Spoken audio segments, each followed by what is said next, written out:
Eu sou a Paty. Eu sou a Beta. E eu sou a Tassi. Uhul! E juntas nós somos o Pode Conspirar, o seu lugar na internet para falar sobre teorias da conspiração e outras coisas estranhas. Bom, antes de falar sobre o tema do episódio de hoje, vamos aos recadinhos. Vamos começar com Conspiradores Comentam. Boa noite, homens e mulheres, moças e rapazes, meninos e meninas. Fiquem agora com Conspiradores Comentam. Oi! Mas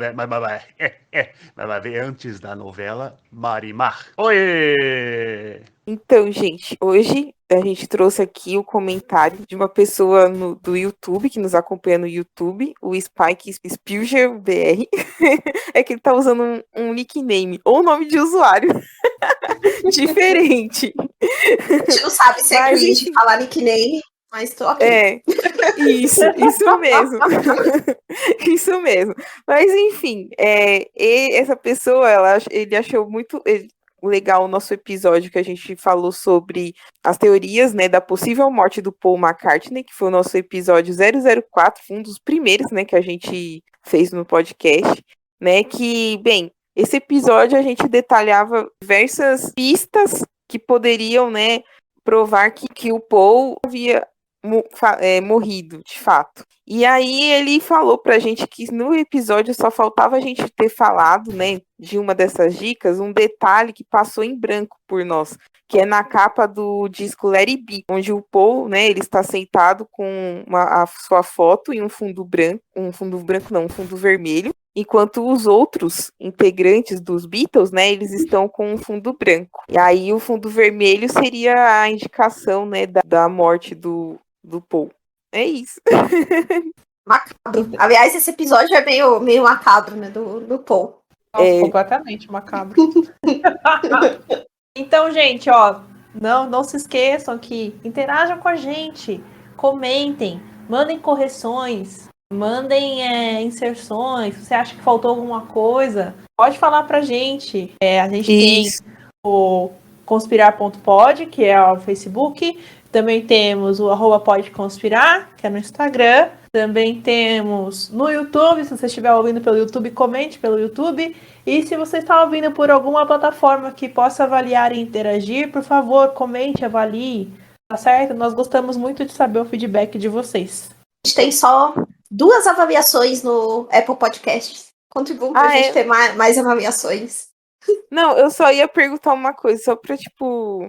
Eu não tenho certeza. No Spotify não tem como comentar, né? Não tem. Mas tem como ser seguidor do podcast no Spotify. No Spotify, sim, isso é verdade. E uma coisa muito legal também, que eu não sei se todo mundo sabe, mas no Anchor, que é a plataforma que a gente usa para hospedar o nosso podcast, tem como deixar uma mensagem de voz. Então, se você escuta o podcast, né, acha bacana, ou tem alguma coisa para comentar, no Anchor vocês também conseguem deixar uma mensagem de voz, que a gente pode até colocar aqui no episódio, se vocês quiserem, né? Quem quiser deixar uma mensagem de voz pro próximo episódio, lá tem como colocar, é algo bem legal também. Gente, se vocês tiverem uma voz assim, sensual, entendeu? Aí a gente coloca, entendeu? Quem sabe, né? A gente faz um Tinder Pode Conspirar, né? Não poderia ser, né? Brincadeira, gente, eu já viajei. Adorei. Ok, né? Vamos lá. Bom, dito isso, dado aí os recados, feito o nosso jabá, comentamos aí sobre... comentamos os comentários, é ótimo, né? Mas a gente trouxe os comentários dos conspiradores. Vamos então pro tema do episódio. O tema do episódio de hoje é assim, é a definição do papo cabeça. Eu acho que deixou todo mundo meio bagunçado aqui depois de tanta doideira que a gente ouviu. Será que tudo isso que a gente tá vivendo hoje, tudo que você conhece, na realidade não passa de uma simulação? Será que somos todos personagens em um jogo de The Sims de muito mau gosto? Vamos descobrir hoje nesse episódio. E aí, meninas, o que vocês têm sobre isso? Eu queria falar aqui pro meu jogador pra ele, né? Vamos melhorar aí. Amigo, tá jogando errado. Joga de novo. Vamos lá. Game over. Tá chegando. Tá dando algum pau, tá dando. Entendeu? Não sei o que tá acontecendo, mas vamos jogar direito. É isso aí, amigo. Se você. Eu achei essa Melhor. teoria meio doida, mas eu também acho que tem que melhorar aí. Isso aí. Deixa logo eu milionária, meu. Aí pronto. Não tem o Motherload na vida real. Oxi. É. Ou se não, façam como o Keanu Reeves no filme do Matrix, né? Que ele acabou descobrindo lá uma falha no sistema. Então, gente, saiam da Matrix também, né? Vamos tentar sair da Matrix, quem sabe, nesse episódio. Não, mas exatamente. afundar. Até o final desse episódio, vamos convencer vocês de que vocês estão vivendo na Matrix, porque eu realmente me convenci.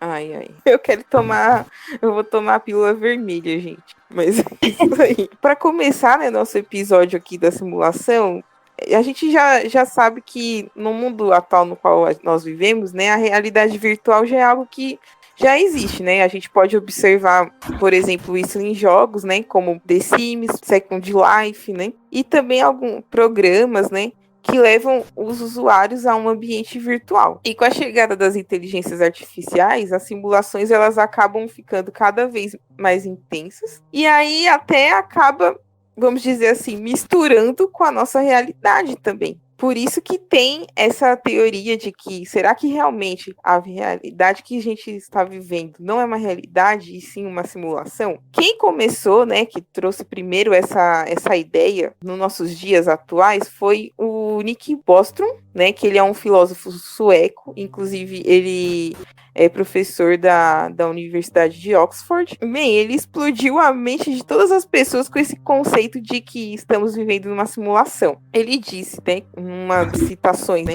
exceto pelo fato de, em vez de ter cérebros em recipientes alimentados por entradas sensoriais de um simulador, os próprios cérebros também fazem parte da simulação, porque ele quer dizer que também os nossos cérebros fazem parte desse mundo de simulação. E aí ele também acrescenta o quê? Que um grande computador, né, ele poderia estar simulando tudo que nós estamos vivendo. Desde os nossos cérebros, os neurônios, enfim, tudo também o que nós tocamos, que sentimos, seria tudo controlado por esse grande programa aí de computador, né?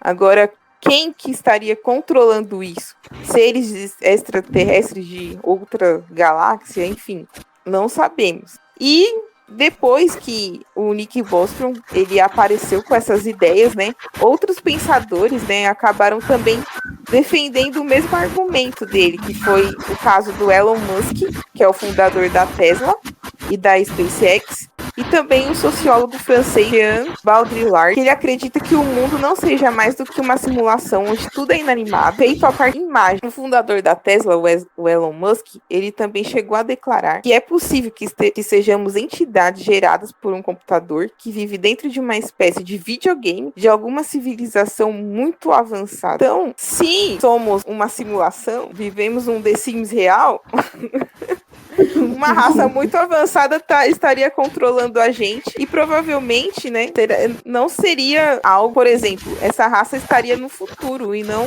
exatamente no tempo atual no qual estaríamos vivendo. Até porque não faz tanto sentido você querer controlar a sua realidade, né? Aí também chega em outras teorias que nós vamos abordar em relação a estamos vivendo realmente. Eu posso dar um panorama sobre a teoria do Dr. Nick Bostrom? Sim. Então vamos lá. Assim, quando o Dr. Nick Bostrom deu a teoria do fundamento da argumentação de simulação. Ela pode ser resumida em 3 tópicos. O primeiro é que a espécie humana será extinta antes de criar uma simulação de outros universos. A segunda é que civilizações avançadas que são capazes de criar simulações não estão interessadas de criar uma simulação de sua história da evolução ou algo semelhante. E a terceira é a probabilidade de estarmos vivendo numa simulação que é de quase 100%. Então, provavelmente, estamos vivendo numa. Quais são as explicações desses 3 tópicos? Se somos capazes de criar uma simulação, as chances da gente viver numa simulação aumentam, assim, consideravelmente. Como a Tassi já disse, a gente já está a caminho disso acontecer. Porque pensa só, quantos anos passou desde o primeiro videogame? Desde lá do ping-pong, vocês sabem? Provavelmente. Vocês sabem? Ai, deve ser mais de 30 anos, né? Bem Ah, mais. então exatamente. São 50 anos, mais ou menos. Nossa Então, senhora. assim, naquela época o ping-pong já foi super realista, sabe?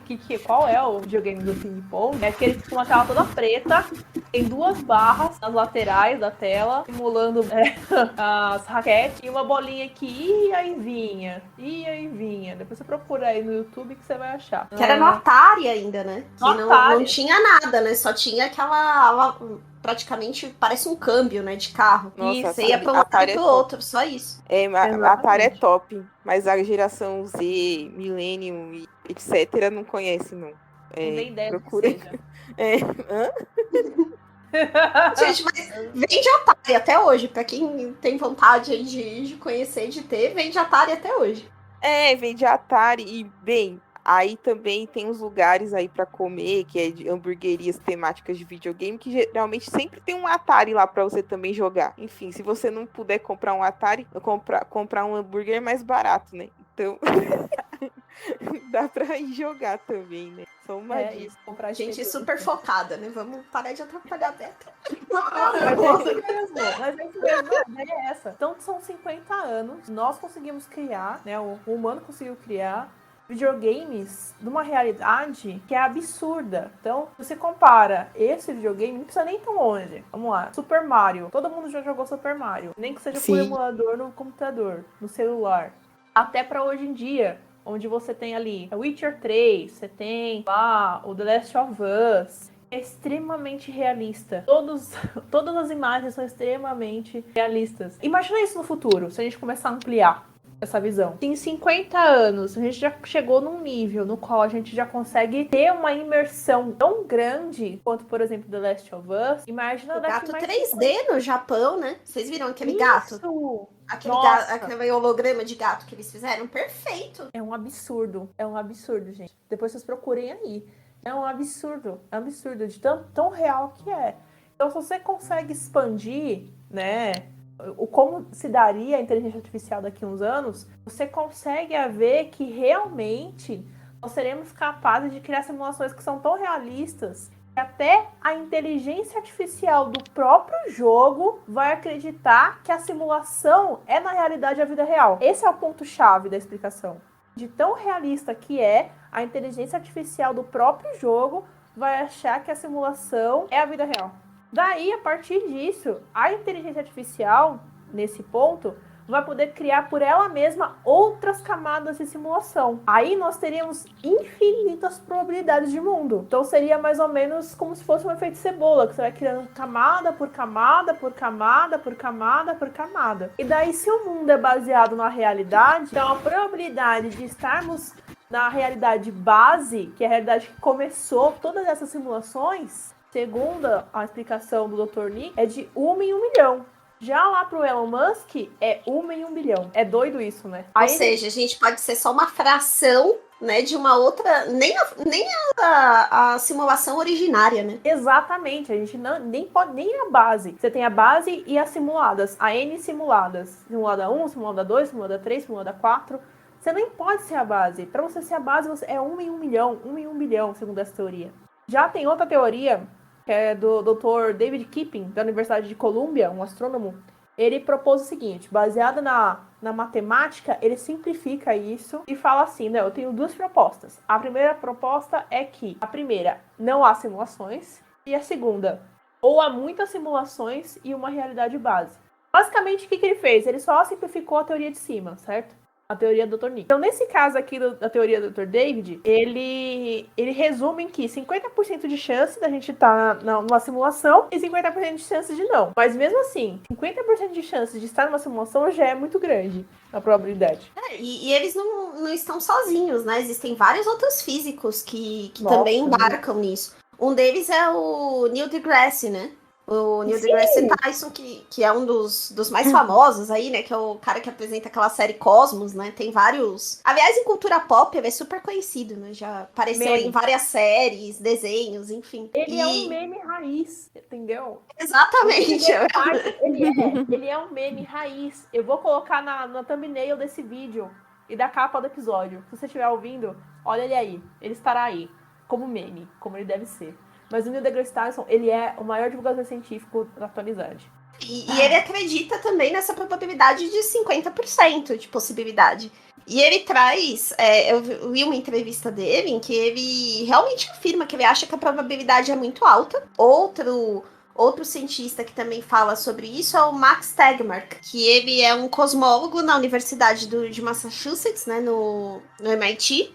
E ele traz como um dos pontos que levam a crer que a gente vive em uma simulação, em que tudo no nosso universo parece ser extremamente baseado em regras matemáticas, né? E que isso seria um grande indicativo. Essa rigidez e essa natureza matemática das regras do nosso mundo seria um indicativo de que, na verdade, tudo é um código, né? Se quem conhece um pouco de programação sabe que as regras elas são extremamente lógicas e matemáticas, né? Você não tem espaço para subjetividade, nem para muitas conjecturas, né? As regras elas são baseadas em se isso, né? Eu ter correlação entre determinadas regras e ações que eu quero ver no programa de computador. Então, para ele, o nosso mundo ser baseado em tantas regras, como, por exemplo, leis da gravidade, da inércia, isso poderia ser um indicativo de que tudo não passa de um código de programação, escrito por quem é o nosso grande debate aí, né? Exato. Não, nossa, essa discussão vai muito mais longe, né? Porque, assim, tem aqui o David Chalmers, que é da Universidade de Nova York, que ele fala o seguinte: você não vai ter prova de que não estamos na simulação porque qualquer evidência que obtivermos pode ser simulada. Pensa no impacto dessa frase. Se você está procurando uma evidência de que você está na simulação, significa que essa evidência pode ser dada por você através de uma simulação. Então você nunca vai conseguir provar que você está numa simulação. Ai, gente, já bugou minha cabeça.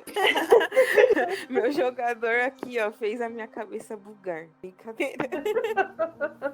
Não, e algumas pessoas apontam, vi isso também em alguns materiais, que essa própria dificuldade da gente em absorver esse conceito e essa limitação, até por exemplo, a gente fala de universo, né? O universo, a gente tem o conceito de que ele é infinito, de que ele se expande e que ele é infinito. Até a nossa própria limitação de conhecimento sobre o que existe fora desse nosso mundo aqui poderia ser um indicativo de que a gente vive em uma simulação. Porque a simulação ela é limitada. E se nós somos uma simulação dentro de outra simulação, a sua realidade é limitada pelas regras que existem dentro daquele ambiente, daquela simulação que te criou. Então você vai ter uma limitação mesmo. Você vai chegar até um ponto, uma parede, né? Que dali você não vai conseguir passar. Porque a gente tá lidando agora, se a gente for considerar isso, a gente tá lidando com a capacidade computacional. Todo computador tem que ter uma capacidade computacional, certo? Todo computador. Então, na hora que você começa, você tá aqui numa base, né? Tá na camada 1. Daí você simula a próxima camada, a camada 2. Pra camada 2, ela fica inteligente e simula a camada 3. Só que, para sustentar a camada 2, a camada 1 tem que simular a camada 2 e a camada 3. Quando isso acontece, olha só, você transfere os bugs porque assim, toda simulação... Se você jogou um videogame, você sabe que acontece bugs. Sabe que você fica travado na parede, às vezes você anda no ar, não é? Sim. Ou tem alguém que incorpora no seu corpo e você fica com 2 corpos.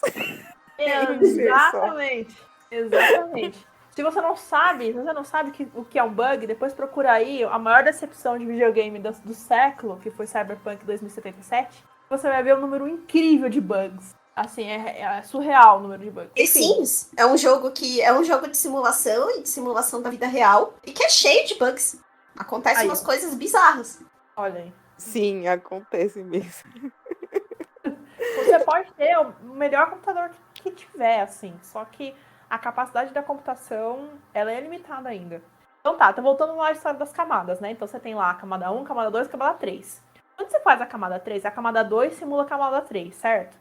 Para manter a camada 3, a camada 1 tá renderizando a camada 2 e tá renderizando a camada 3. Então você acaba tendo uma limitação muito maior. E isso vai propagando bugs nas camadas. É absurdo assim o raciocínio. Se você começar a viajar, que eu tô viajando, né, gente? Claramente aqui. Aproveitando. E não é um raciocínio novo, né? Isso que é interessante também da gente trazer. Quando você começa a pesquisar um pouco mais, isso não é novidade. Apesar do Nick Bostrom ele ter trazido isso em uma roupagem moderna, começo dos anos 2000, esse não é um pensamento novo. Várias pessoas aí ao longo da história já tiveram ideias muito parecidas. sobre simulação e até onde aquilo que a gente enxerga é de fato uma realidade. Para vocês terem uma ideia, isso tem precedentes chineses por volta do século IV. Oxi! Que em obras taoístas já existem questionamentos nesse sentido. Claro, né, que com outro, nada, né, detalhando em leis da física, nada disso. Mas, por exemplo, tem uma história que aparece em um desses livros que se fala de um homem, né, que depois de caminhar muito, ele deita embaixo de uma moreira e ele cai num sono profundo. E aí, durante esse sono, ele começa a sonhar que ele era uma borboleta. Só que esse sonho dele é muito vívido, ele consegue se sentir a borboleta, ele consegue sentir voando sobre os campos, vendo as coisas sob a perspectiva de uma borboleta. E aí, quando ele acorda, né, a história termina com esse questionamento. A frase é a seguinte: estou diante do problema filosófico mais complicado da minha vida. Quem sou eu? Sou um homem que sonhou que era uma borboleta? Ou sou uma borboleta sonhando que se transformou em um homem? Caramba! Faz muito sentido. Então, além dos precedentes chineses, a gente tem essa mesma concepção de realidade simulada, até onde aquilo que a gente enxerga é real, na obra de Platão. Né? No livro dele, A República, ele descreve a alegoria da caverna. Né? O mito da caverna é um dos textos mais famosos aí que existe. E o mito da caverna é uma história sobre um prisioneiro que ele é acorrentado a uma parede em uma caverna, e essa caverna é iluminada por uma fogueira. Então, tudo que ele consegue ver durante esse período de confinamento dele são as sombras produzidas pelo fogo na parede da caverna. E ele começa a interpretar aquilo como sendo a realidade. Tipo, ele cria toda uma concepção de mundo baseada naquelas formas que ele enxerga. Então, para ele, o mundo é sombra.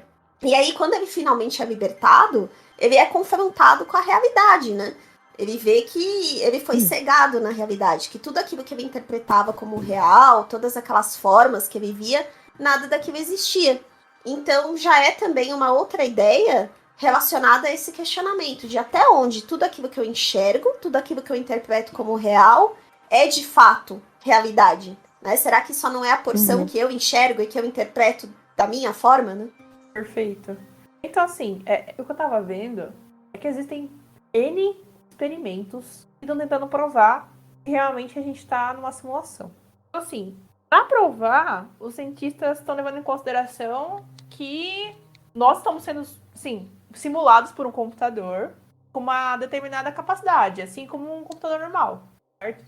Então, foi aquilo que eu falei. Então, tem bugs, né? Tem uma capacidade física, tem uma capacidade de renderização. E aí, se a gente consegue detectar esses bugs, esses problemas, aí ficaria provado que a gente está vivendo uma simulação. O que a Beta está falando, realmente, né? Essa hipótese do que a gente está vivendo uma simulação, né? Ela vem sendo levada a sério não só por físicos, filósofos e cientistas, mas até está sendo publicados em revistas, né, científicas como a New Science. Scientist. Essas revistas, os físicos, enfim, os estudiosos, né, eles tentam, né, encontrar, reunir evidências, né, para resolver alguns mistérios e paradoxos a partir da analogia, né, com o funcionamento de um computador digital, seja no mundo da mecânica quântica, nas nossas observações empíricas do dia a dia. Ou seja, no nosso dia a dia pode acontecer coisas que poderiam ser esses bugs, que poderiam provar realmente que nós estaríamos vivendo ação, como, por exemplo, as falhas contínuas da realidade, quando você tem um déjà vu, por exemplo, sabe? Aquela sensação de que você já esteve em algum lugar antes. Poderia ser um bug, um tipo de bug, no sentido mesmo, se né? estaria... isso. Se a gente estiver vivendo mesmo. Pensar. Se a gente estiver vivendo mesmo numa simulação. Questão de ter fantasmas, de ter fenômenos sobrenaturais, né? Então, assim, são coisas que fazem a gente pensar, né? Também a questão de existir uma realidade pixelada. E aí o que eu achei, assim, de muito interessante é que se realmente essa teoria da simulação ela estiver certa e estiver sendo também realizada neste momento, né, por um computador quântico, o universo ele não seria contínuo e dotado de uma resolução infinita. Na verdade, seria digital, como eu falei, né, fundamentalmente composto por informações. E aí um fato que eu achei curioso foi que é o seguinte, que em 2008, um detector de ondas computacionais chamado GIO 600, né? Esse detector fica lá na cidade de Hannover, na Alemanha. Ele acabou captando um sinal anômalo, sugerindo que o espaço-tempo ele é pixelado. Então, é exatamente o que seria esperado de um universo holográfico, né? Onde a realidade 3D é, na verdade, uma projeção das informações codificadas na superfície dimensional na fronteira do universo. Imagina, se a gente estiver vivendo na simulação e esse detector de ondas, ele verificou que tudo é pixelado, então, realmente...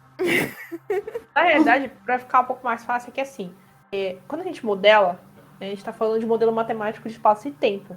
Então, significa que a gente está modelando 3 dimensões. Então, imagina aí no seu dedinho, você está fazendo o número 3, são 3 dimensões. E qualquer objeto, a gente tem o comprimento, a largura e a profundidade, certo? Então, são essas 3 dimensões que a gente está modulando.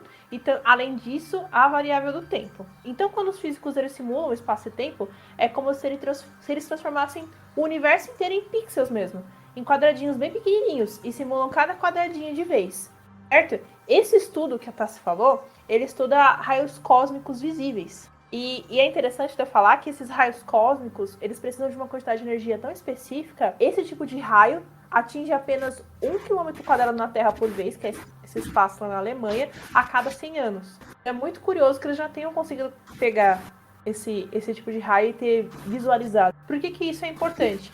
Porque os raios cósmicos são partículas com muita energia, como já falei para vocês. E o que acontece? Na simulação, esses raios cósmicos, na hora que passassem por esse detector, eles iam virar exatamente esses quadradinhos, se a simulação fosse real. A Tassi acabou de falar para mim que virou real. Então eu já tô assim, já estou mais que satisfeita e muito feliz de que estamos vivendo uma simulação, gente. Não tenho mais dúvidas. E que se o feixe ele fosse interminável, aí a realidade seria aquela realidade básica, que é aquela camada 1. Eu falei pra vocês lá no começo do episódio. Gente! Tem outros sinais aqui que aparecem como indicativos, né, de que se trata de uma simulação. Um deles é o efeito Mandela. A gente estava até brincando aqui antes de começar o podcast sobre isso. O efeito Mandela, a gente chegou a comentar sobre ele no episódio de 11 de setembro. Mas o efeito Mandela, ele é como se fosse uma ilusão coletiva, de várias pessoas se lembrarem de algo de uma forma que nunca foi assim na verdade. Outro ponto que eles também colocam, e aí a gente já começa a entrar na parte mais viagem, né, da teoria da simulação, são as alegações sobre alienígenas.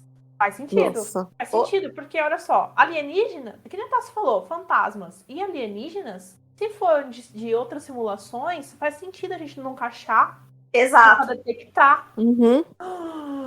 E aí tem duas teorias aqui. Eles viviam na mesma simulação que a gente, mas eles já conseguiram escapar dessa simulação. Ou, assim, o computador que gera a nossa simulação aqui tem uma capacidade limitada de gerar um universo por vez. Então, por isso, realmente, que a gente não consegue ter esses contatos de uma forma mais fácil e que é tão difícil pra gente ver e até entender, né, como seria isso. Caramba! Nossa, agora eu tô também... Ai, meu Deus. Agora eu tô pensando assim. Então, eu falei do déjà vu, né, aqui pra vocês, mas e aquelas sensações, às vezes, que nós temos de que já conhecemos algumas pessoas há muito tempo? Também poderia ser, não? Verdade. Poderia também ser um outro fator que evidenciaria de que estamos realmente vivendo numa simulação. Agora eu tô, sabe, mind Chocada. blowing. Não, porque dá pra gamificar quase tudo, se a gente pensar nessa proposta.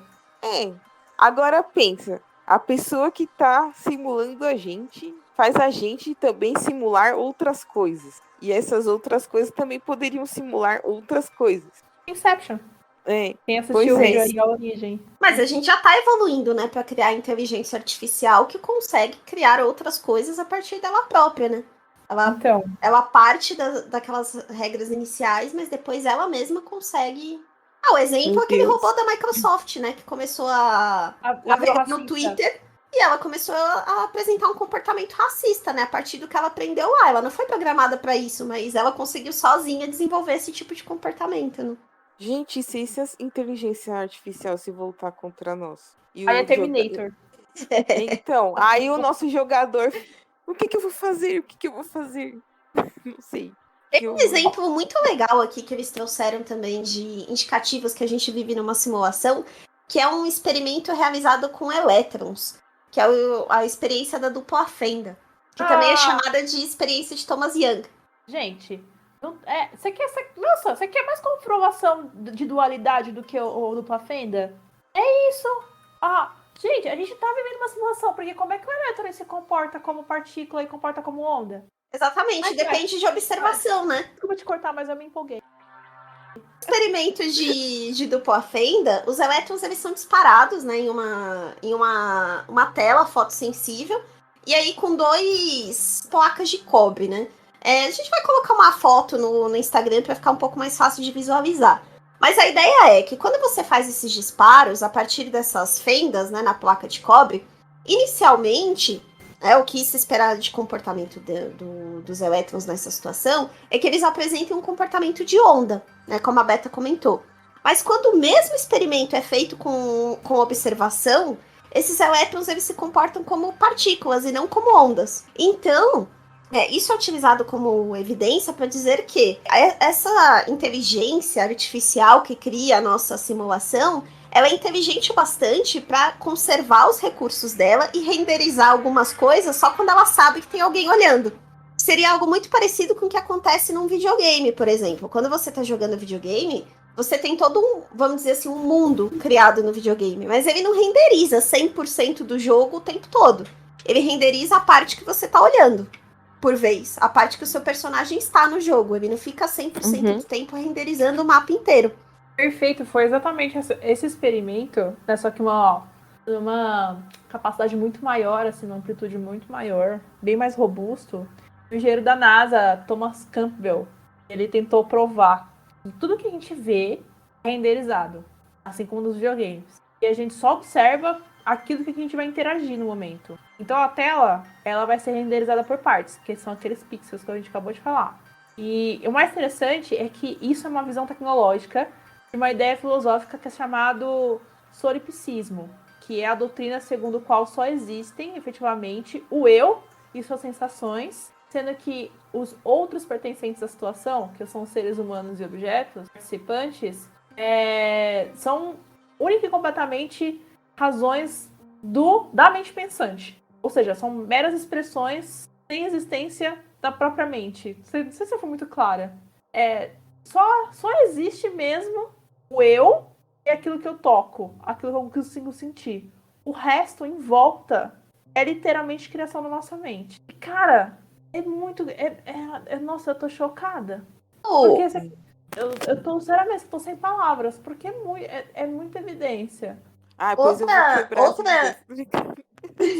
Outra evidência que eles colocam aqui também é a possibilidade de você embutir vírus de computador em DNA. Então, uma pesquisa da Universidade de Washington foi feita em 2017 e provou que eles conseguiram, sim, embutir códigos maliciosos de computador num DNA humano. Então, a ideia deles era mostrar que computadores que trabalham com sequenciamento genético eram vulneráveis a ataques, né? Mas os defensores dessa teoria da simulação dizem que se o próprio DNA humano ele pode ser traduzido em um código de programação a ponto de poder infectar com o vírus de computador, seria outra demonstração que todos nós somos fruto de programação. Gente, o que mais vocês querem de provas? Eu tô feliz com as provas. Bem científico, só que não. Tô bem feliz. Eu só queria que o carinha da simulação aí, que fica simulando a gente, né? Que deve ser mais de um jogador, sei lá, pudesse criar a máquina do tempo, né? Pra gente ficar indo e voltando. Só isso que eu acho. Mas ele tem a máquina do tempo, que é o reset e o salve, que a gente não vê. Ai, meu E aí, Deus, um dos pontos dessa teoria, né? Que um dia a simulação vai acabar. Um dia a simulação vai acabar e aí termina tudo como a gente conhece. Mas aí como é que acaba? Isso daí eu não vi. Então, essa teoria, na realidade, essa parte de que tudo acaba, ela já começou a ser desenvolvida numa esfera mais de fóruns da internet, assim, então ela não é super científica. Mas é uma das teorias de fim do mundo que existem. É que eles falam que se a gente está vivendo uma simulação que tem limitações parecidas com a de um supercomputador, um dia esse supercomputador pode falhar. E se isso acontecer, né, em consequência, todas as simulações que dependem dele terminam também. Então é uma das teorias de fim do mundo, né? Que nada mais seria do que, tipo, tirou o plug da tomada, né? Ou seja, gente, game over, entendeu? Uma hora vai ter game over. Exatamente, game over. Eu queria saber quem foi que fez a fase da pandemia. Porque não foi ela. Tem uma teoria muito interessante sobre isso. Não exatamente sobre a pandemia, mas sobre situações graves em que a gente vive. Como, por exemplo, mudanças climáticas. De acordo com alguns teóricos da conspiração, e essa é menos científica mesmo, é mais a parte doideira da teoria, a parte Reddit, é que essa simulação que a gente vive poderia nada mais ser do que essa civilização mais avançada tentando encontrar soluções para problemas que eles viveram e causou uma certa extinção ou causou alguma degradação, ou problemas que eles estão vivendo nesse momento. Então nós seríamos ali cobaias para tentar passar por essas situações, e aí pandemia, mudanças climáticas, tragédias em geral, para tentar encontrar soluções para isso. Então seria um ambiente de teste. Você tá de brincadeira, que a gente é um simulador de situações. A gente pode nada mais ser do que um ambiente de homologação de um sistema. Gente, que viagem. Segundo o autor do Mochileiro das Galáxias, nós somos os experimentos dos ratos, né? É verdade, Guia do Mochileiro das Galáxias é um ótimo exemplo, né, dessa teoria da simulação. É verdade. Gente, só faz mais sentido. Eu estou ficando muito satisfeita com essa teoria da conspiração. Porque ela não é da conspiração, gente. Ela é real pra mim. Uma coisa também que eu acho interessante comentar, que eles falam assim, que na realidade, 2 pontos aqui, né? Que eles colocam que até a própria localização do planeta Terra, porque é uma localização muito privilegiada, né? Porque a gente tá perto o suficiente ali do Sol para ter condições de vida, mas não a ponto de que seja prejudicial. Trouxe todas as condições possíveis para que existisse vida, algo que não aconteceu, né, em outros planetas da nossa mesma galáxia. Então, de acordo com essa teoria, até essa localização, né, já seria uma forma de criar um ambiente propício para essa simulação que eles queriam rodar, né? E um outro ponto também que eles trazem que é bem legal é que a gente já sabe, na realidade, que seriam os tijolos, né, da nossa Matrix. Para essas pessoas que acreditam na teoria da simulação, a gente já encontrou a menor unidade ali, que eles falam que seriam os blocos, né, que constroem o nosso universo. Que é o comprimento de Planck. Esse comprimento de Planck é o ponto, né, onde é o menor ponto, a menor unidade possível, né, que a gente tem de comprimento, que é a distância que a luz percorre no vácuo. Então a gente já teria ali o tijolo da nossa realidade. E aí eles sustentam que o que então mantém toda essa realidade simulada que a gente tem é a luz. Então por isso que a gente tem essa limitação da velocidade da luz, que a gente até chegou a comentar em universo paralelo, por exemplo, que seria a única forma de você conseguir, em tese, chegar num universo paralelo, ou ir pro passado, ou ir pro futuro, seria vencer ali a velocidade da luz e a gravidade. Então ele coloca que essas seriam as 2 variáveis que coordenam todo o nosso mundo. Gente, imagina na robustez do processamento computacional de um computador para emular o universo inteiro. Então, aí que vem a teoria que vai contra tudo que a gente falou até agora. Ah, não! Ela tão feliz, ela tão convencida. Poxa, tá, vamos lá, vai. Então, o que acontece, né? Tem uma dupla de físicos, né, da Universidade de Oxford. Eles, nas suas pesquisas, demonstraram que não há chance alguma dessa ideia de simulação ser viável no nosso universo. Tudo isso é porque o computador capaz de simular a nossa realidade simplesmente poderia não existir nas condições quânticas normais. Então, bem, aí o que eles destrincham, né? Cientistas, né, para poder falarem isso, eles calcularam primeiro o total de informações relativas à existência de algumas centenas de elétrons em um computador. E aí aqui entram características como a velocidade, o spin, a posição no espaço, etc. Todo o conteúdo necessário para poder descrever assim como uma receita de bolo, né? A forma para se recriar a partícula. E aí o total de conteúdo encontrado, segundo esses pesquisadores, exigiria uma potência computacional que não tem condições de ser criada, né? Aí até um desses pesquisadores, o Dmitry Kovskrin, é um nome estranho, mas é Dmitry. Ele, né, disse que só o armazenamento dos dados de 20 spins precisaria de 1 TB de memória RAM. E ele falou isso numa entrevista ao site Seeker. E aí, com essa informação, já dá para estimar o total de espaço que estamos lidando. E aí, para conseguir memória para simular o universo todo, seria necessário um número absurdamente gigantesco de átomos, ou seja, maior em número que o total de átomos estimado todo o universo. Ele quer dizer assim que a gente tem uma quantidade de átomos aqui, só que para poder simular seria basicamente o dobro do que já existe. Então, ele conclui aqui, né, que nem se toda a matéria do universo fosse mobilizada para a tarefa, esse objetivo seria alcançado. E aí essa descoberta, né, se relaciona também com a existência do efeito Hall, né, que seria uma teoria que explica a simulação que se torna exponencialmente mais difícil de acordo com a quantidade de partículas, né? Como todas as partículas elas podem interagir entre si, então cada nova partícula dobra, né, como eu falei, o número de processadores, dobraria o número de memória, o que tornaria essa tarefa intangível, né? E se um punhado de elétrons já vai dar todo esse trabalho, então simular células que os abrigam também geraria mais trabalho. E os tecidos dessas células também. E os humanos também. E todo o ambiente também. E aí a conta fica muito longa.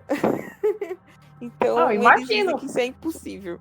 Eu imagino, porque nas minhas coisas do doutorado, para quem não sabe, eu faço doutorado em tecnologia em química, certo? E aí tem uma parte do meu doutorado, a gente vai publicar agora, junto com o Diego e o Alex. Beijo, meninos, que eles ouvem o podcast. Que o Diego ele faz a parte da simulação e ele tenta simular moléculas. São moléculas específicas, fazendo alguns movimentos específicos. E é extremamente difícil, entendeu? Usando Schrödinger. É muito difícil. Pequenas moléculas. Eu imagino numa quantidade, né? É aquilo que o Tassi falou, é exponencial. Você vai só acrescentando coisa. Mas o que eu fico pensando é o seguinte. É claro que se a gente pensar, praticamente falando, a gente está pensando que as hipóteses que a gente está usando aqui é que seria uma capacidade humana, seria uma capacidade no qual matéria e tecnologia que a gente conheça, e aí sim fica muito inviável. Voltar para a fase do David Chalmers, que é o filósofo lá da Universidade de Nova York. Você não vai ter prova de que estamos numa simulação, porque qualquer evidência que obtivermos vai ser simulada, assim como o contrário também é verdadeiro. Então qualquer falta de evidência também vai ser simulada. A gente acaba entrando numa espiral. Fora isso, a gente está levando em consideração, né, criticamente falando, que os recursos que nós temos são meramente humanos, né, e conhecidos, de conhecimento humano, certo? Se a gente passa, é claro, mas aí é uma especulação. A gente pode ser que quem esteja dentro fazendo essa simulação, dentro não, porque dentro é a gente, mas quem esteja fazendo essa simulação não seja nem considerado humano. Né? Aí é tema para outro podcast. Que nós vamos considerar humanos ou não? Não sabemos. Pode ser uma entidade superior, com uma tecnologia superior, que a gente nem conheça, nem faça, né? Nem tem ideia. Eu entendo que nos recursos que nós temos, pode ser que não. Mas, se a gente começar a viajar um pouquinho, pode ser que sim. Aí, eu acredito naquela porcentagem dos 50% sim, 50% não. A gente não sabe se é totalmente verdade ou totalmente mentira. Uma das críticas que se faz à teoria da simulação é justamente essa que você colocou, porque chega num momento que você parte, assim, para você conseguir criar esse raciocínio, você precisa partir do princípio de que existe um ser superior ou algo superior que está conduzindo essa simulação. Algumas críticas que eu vi falam que isso nada mais é do que um raciocínio religioso. Né? Então, você tenta usar um raciocínio que tem ali até uma similaridade com religião, para você tentar justificar uma teoria científica. Sim. É um dos pontos. Você precisa acreditar, né? Não dá pra provar. Você precisa acreditar que é assim. É uma especulação, é aquilo que eu falei. Você tá especulando de que tem alguém acima de você jogando você, entendeu? Jogando com o seu personagem. É isso.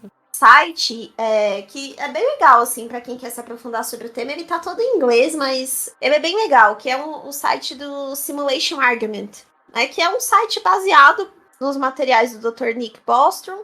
E tem até um FAQ de perguntas e respostas sobre a teoria da simulação. Tem vídeo, eles indicam livros, indicam alguns filmes.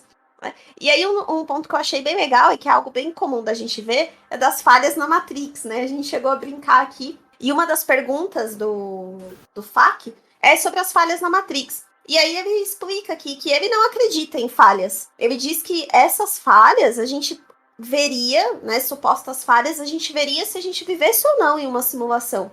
E que mesmo que se a gente esteja numa simulação, ele acredita que essas falhas não podem ser atribuídas à programação da simulação em que a gente vive, mas sim às nossas próprias fragilidades da nossa mente. Engano, auto-engano, fraude, alucinações, né, percepções subjetivas. Isso porque ele diz que se a gente está falando de algo tão bem elaborado o suficiente para criar um universo, com certeza esse sistema, vamos dizer assim, teria mecanismos suficientes para evitar que essas falhas acontecessem.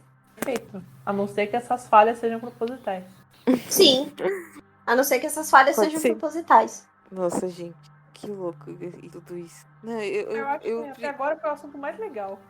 Não, é interessante, sim, mas ao mesmo tempo é perturbador, sabe? Nossa, não, eu prefiro acreditar que essa é a vida, this is the life. E é isso aí. Tem vários itens de cultura pop sobre isso, né? Vários filmes. Né? Matrix, Sim, por sim. exemplo, Guia do Mochileiro das Galáxias, é totalmente Tem sobre o- isso. Até no filme A Origem também você pode encontrar um pouco sobre isso também. Sim. Show de Truman, né? Que apesar de não falar de uma computação gráfica, a vida dele é uma simulação, né? Também. Então é bem legal. Foi o que deu ideia para o Instagram. Edit, evolui essa teoria. É um filme muito legal, gente. Quem não tiver assistido ainda, é um filme mais antigo, é da década de 90, eu acho, né? Mais que tem simulação. Eu acho que de simulação de outra realidade, nossa, eu tinha tanto na cabeça, eu nem. O que mais veio pra mim, assim, de referência foi o Mochileiro mesmo. Meu, veio na minha cabeça Jumanji, mas apesar que não tem nada a ver. Mas veio na minha cabeça Jumanji. Ué, os caras estão jogando lá, né? Justo. Enfim, eles entram dentro do videogame, meu. Enfim, o Jumanji é legal, hein? Tanto Esse é o antigo... Jumanji 2, né? O videogame. Não, o do videogame é o Jumanji 2, mas nos dois Jumanji, tipo aquele antigão e esse mais recente, são muito legais. Eu ia falar Minority Report, mas não é não, né? Minority Report é só do futuro... Não, Minority Report, não. Minority Report não é de simulação também? Os três gêmeos lá? Eles são uma máquina de simular o futuro? Também. Deixa eu ver aqui.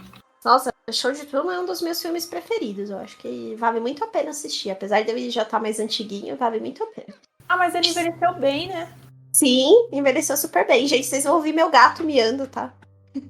Aqui também tem uma gatinha que já tá querendo ouvir no microfone. Ele também quer dar a opinião dele sobre a teoria da simulação. Ah, peraí, deixa eu achar aqui. Calma que eu tô achando aqui. Não, onde? No Wikipedia. Peraí. Muito segura. E nunca. A gente usa o Reddit como fonte, vai falar da... O Wikipedia é confiável, velho. Tem coisas que você só acha no Wikipedia, você não acha em outro lugar. Então, ele fala... O enredo, né? Ele fala... Tem uma central, é livre-arbítrio contra o determinismo. Porque os precogos, eles preveem o futuro. Só que aí você não sabe se o futuro que eles estão prevendo é uma simulação, é uma imagem implantada. Ah, melhor nem colocar, vai, senão vai ficar muito confuso. Como se o tema já não fosse confuso o suficiente. Não, deixa eu falar então. Não ficar só no Matrix e no Mochileiro mesmo. Wikipedia, eu gostava de usar o Wikipedia. Aí depois o Wikipedia passou a ser um site sem credibilidade. Vamos voltar para aquele paralelo que eu fiz. Que a gente tem a base, né? Que é a primeira simulação, a segunda simulação, né? A segunda simulação simula a terceira simulação e assim por diante. Vai chegar num ponto que a base da simulação vai estar gerando tantas simulações que a última simulação não vai conseguir simular. Entenderam o que eu falo? Os recursos são limitados, né? Vai chegar num ponto que não dá mais. Então, é exatamente isso. É bizarro. Será que a gente é essa camada, essa última camada de simulação, que não consegue simular mais? E aí a gente trava nas nossas simulações? Talvez. É uma possibilidade. Fica aí. Questionamento. Enfim, hoje a gente vai todo mundo dormir com a cabeça doendo. Pra mim já deu. Eu não quero que fique bugando mais ainda aqui. Sério. Eu só vou falar assim, por favor, simule 3 milhões da minha conta, por favor. Por favor, simule 3 milhões na minha conta. Só isso, só, cara. Uma pessoa de gosto simples. Não, é gosto sim. Não, é só pra, né? Pra garantir. Porque vai saber. Não sabe o que vai acontecer no futuro. Mas esse daí é para um próximo episódio. Isso aí, galera. Então, agora vamos todos, né, tentar dormir depois desse episódio. E dividam com a gente, né? Qual é a sua teoria, né? Você acredita que a gente vive em uma simulação, né? E se você não acredita, por quê? Você já vivenciou alguma falha na Matrix aí que para você faz sentido de tudo ser uma simulação? Comenta com a gente o que vocês acham sobre esse assunto, que eu acho que rende muito. Eu acho que é um dos episódios mais cabeça que a gente já fez. Nossa, com certeza. E é isso, Gente, até a próxima. Bom, não, mas realmente foi um episódio muito legal. Foi muito legal fazer esse Mind Blow com vocês aqui. Pra mim, eu gosto dessa ideia de estar numa simulação, acho que a gente vive numa Matrix. Alguns pontos fazem sentido. Certo que a gente foi parar com as comprovações científicas, que realmente alguém quer comprovar algo, vai ter uma resposta, vou falar a verdade. Mas é isso, a ciência é isso. É um talvez sim, um talvez não. E comentem com a gente. E tchau, até a próxima. Pois é, gente. Depois desse episódio maluco, eu não acho que a gente vive numa simulação. Prefiro não acreditar nisso. Mais uma coisa eu digo: a Matrix existe. Então, saiam da Matrix. Beijos. Até mais. Tchau, tchau. Cadê a Roberta? Tô aqui. Será que a Roberta existe? Nós estávamos imaginando o tempo Tô todo. aqui. Não estou interessada de criar uma simulação de sua história. Não, peraí. Eita, eu que tô.